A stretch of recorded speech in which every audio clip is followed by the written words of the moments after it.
Yes, this is happening. I have a whole bag. Okay, so trust the process because I have a vision.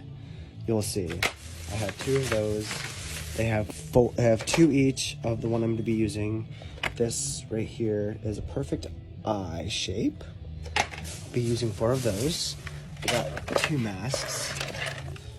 One for just in case my gay ass messes up. And I'm going to be using air dry clay and a bunch of paints.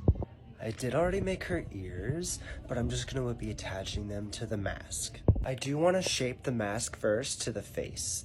After you trace and cut out your mask, this is what it should look like.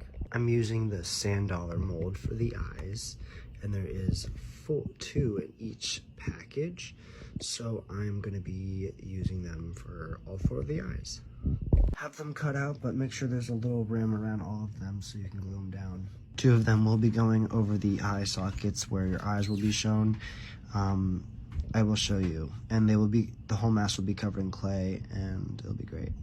I am opening the eye sockets more around the upper lid because these puppies are gonna need some room. Roll it into a poop and then flatten it a little bit and then stick it on. So yeah, something like that. Painting the eyes. A few more details. I'm loving them every second. She's looking spicy.